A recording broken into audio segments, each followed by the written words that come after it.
Son valientes, inspiradoras, exitosas y sus historias merecen ser compartidas. Mujeres de Ataque con Juan Lozano.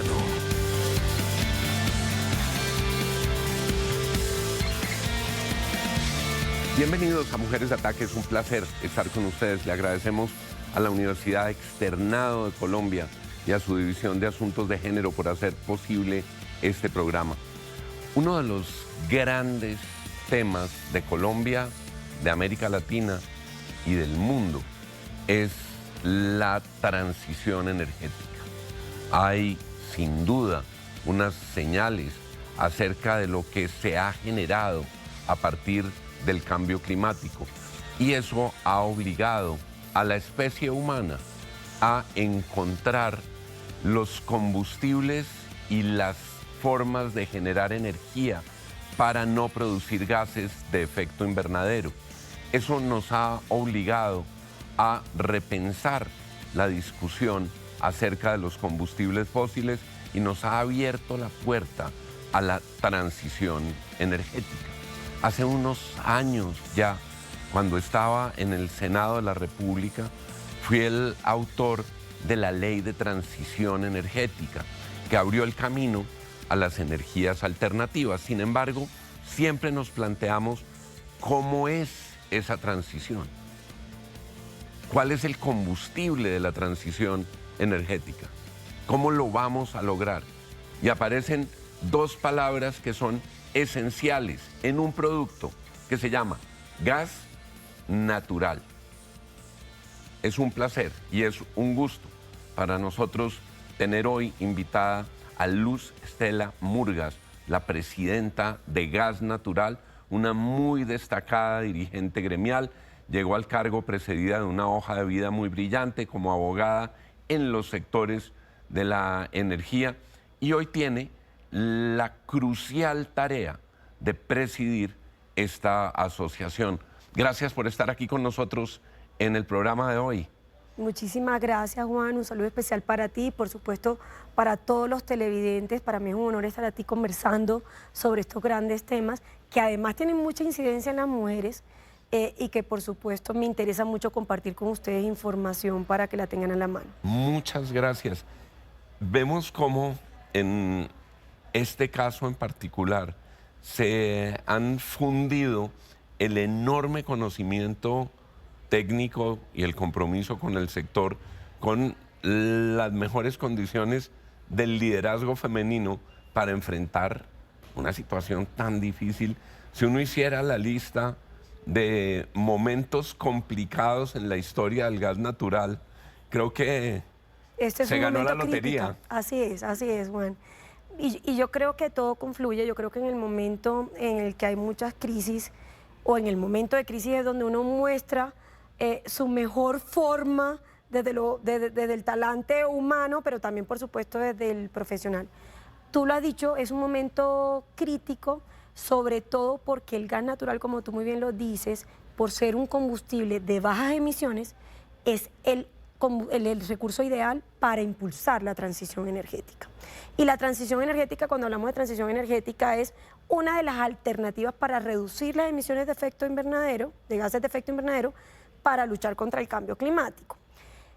Colombia y América Latina tienen una particularidad en el mundo y yo creo que la planeación de la transición energética en cada país tiene que atender las condiciones propias de cada país. No es que se trate de copiar modelos o esquemas de otros países, pero sí la aprender. matriz energética y la matriz de recursos es diferente en cada país. Y uno pensaría que la manera más efectiva de avanzar en una transición es aprovechando los recursos naturales que tienes disponibles.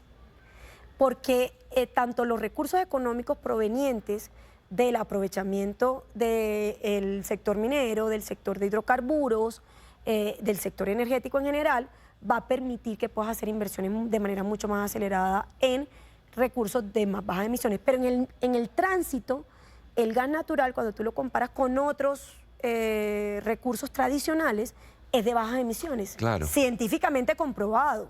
Nosotros en Colombia hemos medido nuestra huella de carbono y solamente para darle una cifra, representamos solamente el 1% del total de las emisiones de gases de efecto invernadero del país. Y con unos efectos que son enormes, tanto en la matriz agregada para el país como en la economía doméstica y la salud de los hogares.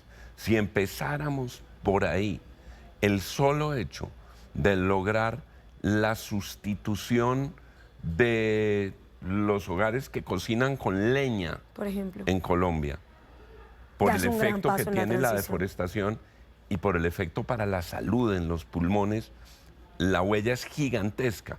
Y ha esa es la sido- verdadera transición, Juan. Claro, Esa por es la verdadera supuesto. transición. Tú acabas de resaltar algo.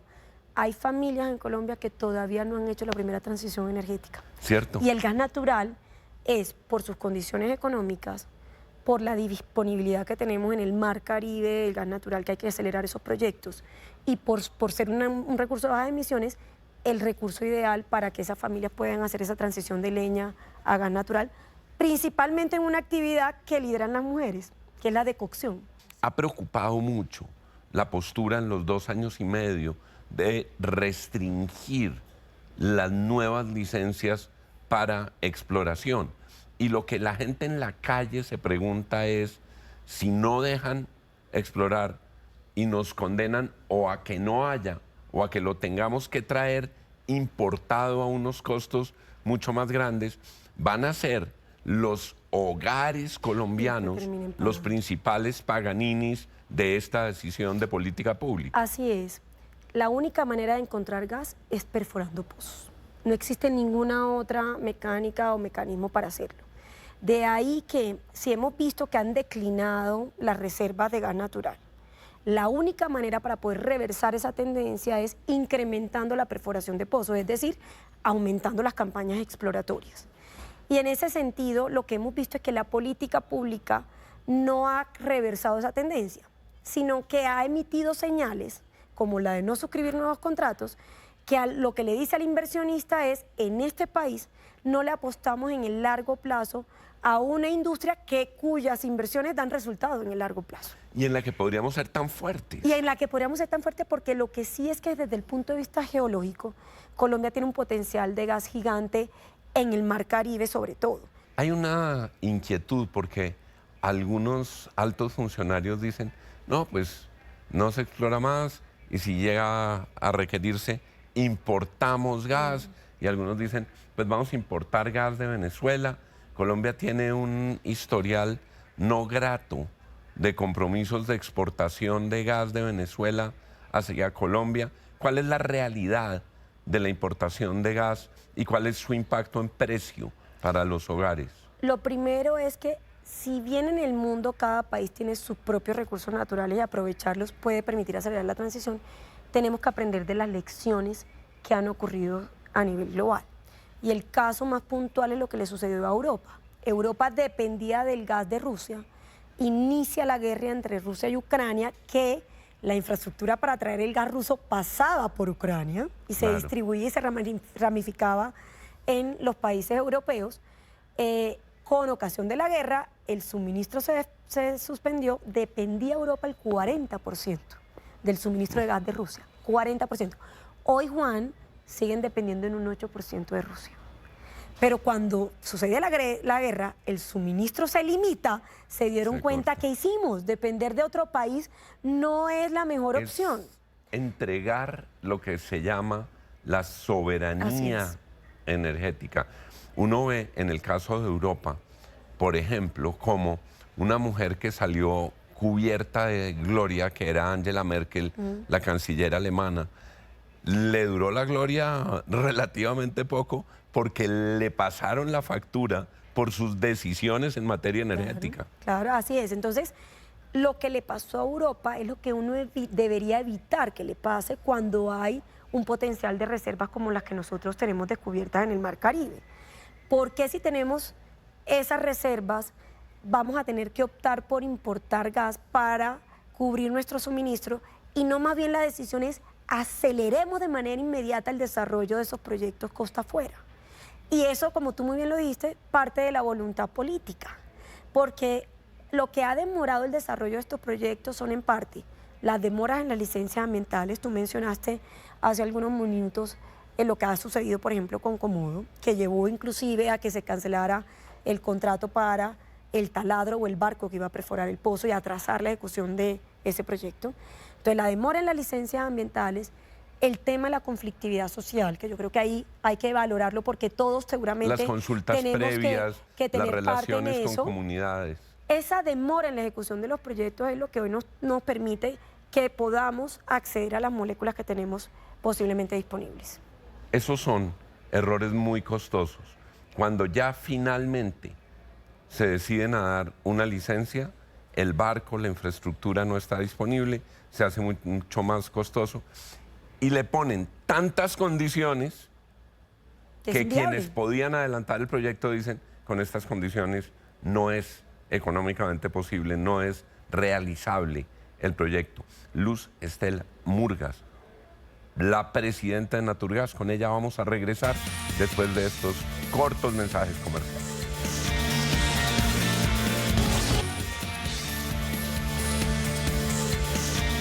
Regresamos. Luz Estela Murgas, presidente de Naturgas. Estamos hablando de la importancia del gas natural, como combustible de la transición, de la bondad que tiene el gas natural para los bolsillos de los usuarios. Y eso nos abre por delante una perspectiva profundamente social. El tema del gas natural no es un problema de técnicos en combustibles, es un problema social en nuestros países.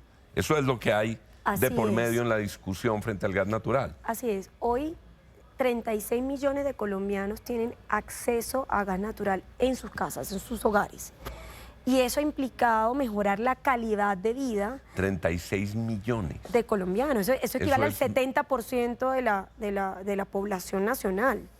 Y eso es lo que ha permitido mejorar la calidad de vida y llevar bienestar a muchas familias, sobre todo en estado de vulnerabilidad. De esos 36 millones de colombianos, el 85% son familias que están en estrato 1, 2 y 3. Cuando uno escucha en muchos de los países de nuestra América, los gobiernos se tienen que concentrar en el beneficio de las familias con menores recursos.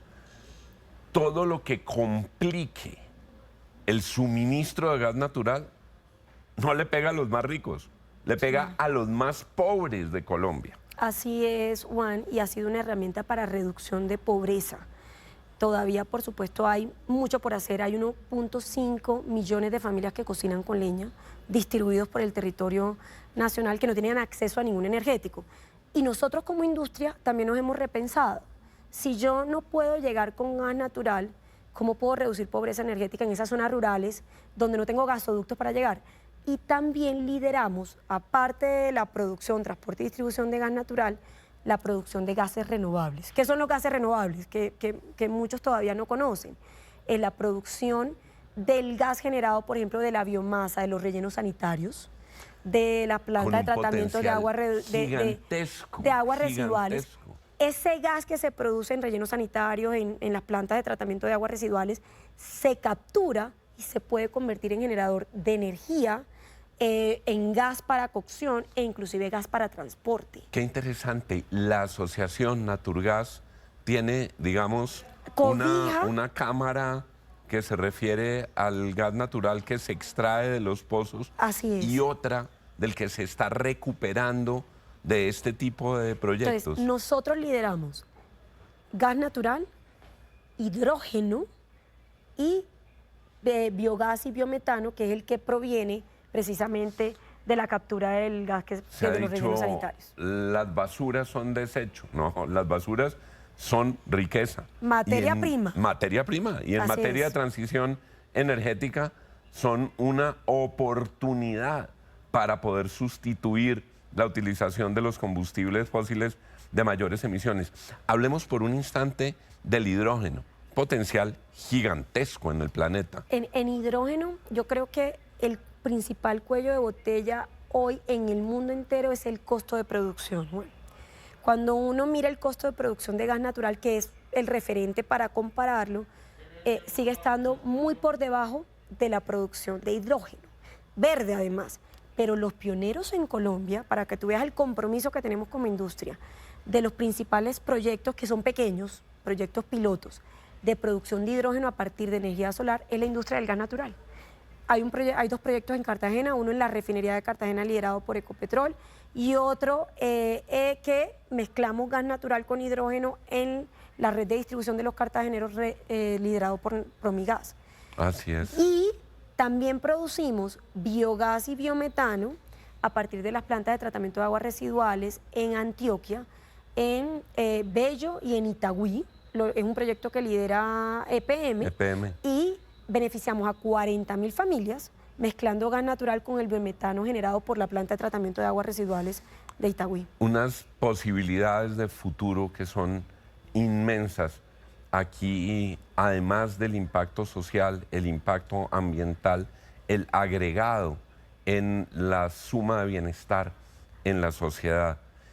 ¿Ha sido difícil para una mujer presidir un gremio y un sector tan fuertemente masculino como este? Ha sido un reto, sin embargo yo creo que me encontré con muchos hombres que tienen tanta experiencia en el sector energético, con muy buena preparación, que lo que hice fue capitalizar el aprendizaje de mis compañeros o de los hombres con los que me he encontrado. Y yo creo que cuando hablo de capitalizarlo, es ver más oportunidades que ser víctima. Así es. Pero sin lugar a dudas, es un sector masculinizado, Juan. Eso sí, no hay. Hemos ido avanzando en el crecimiento de la presencia de mujeres, sobre todo en cargo de liderazgo. Por ejemplo, en la industria del gas natural somos alrededor de 7.000 mujeres, tampoco es demasiado, y 700 de ellas estamos en cargo de liderazgo. Ha sido retador, pero nada es posible construirlo solo por un tema de género, solo mujeres. Por supuesto, los hombres hacen parte de la construcción del aprendizaje y la preparación. Un planteamiento con el que incluso nació Mujeres de Ataque y que hemos venido estudiando. Este es un proyecto que tiene entrevistas, pero tiene investigación académica, Mujeres de Ataque. Y hemos encontrado que uno de los más grandes avances se logran cuando la discusión sale de la órbita simplemente femenina de discusión de mujeres, entre mujeres, para mujeres y con mujeres, y empiezan a involucrar a todos los ciudadanos. Así es. Cuando los hombres entienden que la sociedad es mejor si hay más mujeres de ataque y que hay que promover que lleguen las mujeres de ataque al liderazgo, a la capacidad de jalonar la sociedad, pero todavía hay muchos patrones machistas. Hay mucho por hacer y yo creo que las mujeres que estamos en estas posiciones deberemos impulsar con mucho más énfasis que tanto las empresas como el sector público realmente adopten políticas públicas para que en los procesos de selección, para que en los programas de reconocimiento, para que en los programas de preparación sí haya, por supuesto, la presencia y un porcentaje notable de mujeres, porque es la única manera de lograrlo, Juan. Tenemos que crear política, tanto pública como privada, con indicadores muy efectivos que permita que crezcamos como mujeres participando en estos procesos. Unas mujeres que admiramos mucho decían, ha llegado el momento de pasar de la equidad formal ante la ley a la equidad real ante la vida. Y en el caso de las madres, de quienes son mamás, es particularmente importante. A ustedes les toca mucho más duro. Y acabas de decir algo fundamental. Uno tiene que tener siempre un buen coequipero, Juan. Llámese esposo, llámese papá, llámese hermano, llámese tío, llámese novio. Pero para la crianza de los hijos, la crianza no puede seguir siendo solamente para los temas tanto logísticos que yo denomino, como los temas de educación y formación, no pueden estar solamente en cabeza de la mujer. Así es. Uno no lo puede hacer solo. Tiene que partir de la base que uno no logra hacer solo. Y es ahí cuando el coequipero es importante, la coequipera es importante. Entonces yo creo que hay que saber delegar, hay que saber distribuir roles de manera tal que pueda ser tan equilibrado como para que también las mujeres tengamos la oportunidad tanto de formarnos como de ejercer cargos en lo que el tiempo absorbe mucha parte de nuestras dedicaciones. Yo incluso les digo a muchos hombres, qué bueno que sea así, porque buena parte del corazón de los hombres lo mantenían apagado con la vieja teoría machista de que la crianza era una tarea de las mujeres. Y yo lo digo porque así pasó en mi caso, en la generación de mi papá.